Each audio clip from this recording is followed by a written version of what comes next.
C'est bien malgré elles que les femmes à haut potentiel intellectuel et sensible s'identifient fréquemment à la devise « plus vite, plus haut, plus fort ».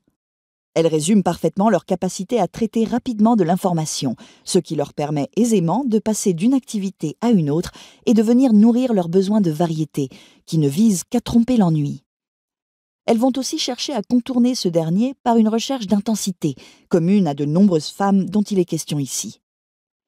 Malheureusement, cette urgence à vivre peut s'accompagner d'une certaine forme de mise en danger dans les relations aux autres, dont le regard les terrasse parfois.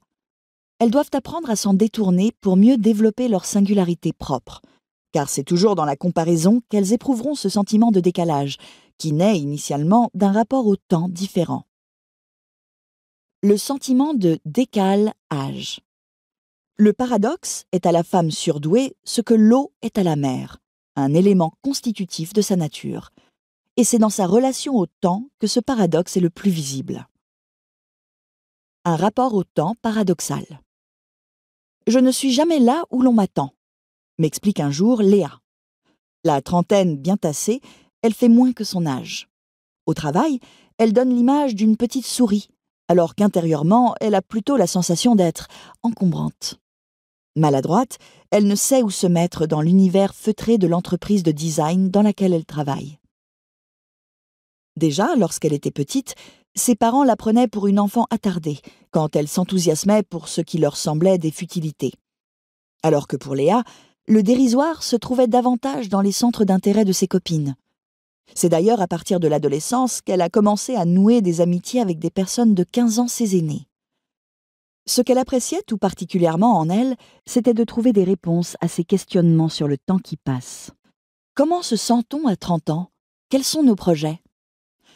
Pour autant, cela ne l'empêchait pas de s'adresser à des enfants plus jeunes qu'elle, en leur parlant comme à des adultes, car après tout, pourquoi serait-ce l'âge qui ferait la maturité de l'esprit? Est-on obligé, dès le début de sa vie, de se ranger dans une classe d'âge dont les rites sont déjà bien codifiés?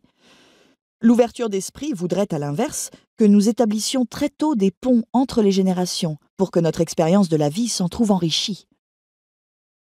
L'adolescence est malheureusement la période par excellence où l'identité individuelle passe par l'appartenance à un groupe.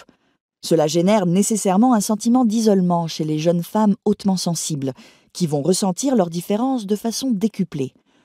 Sans parler des relations amoureuses, qui vont bien souvent constituer pour elles une source insondable de questionnements.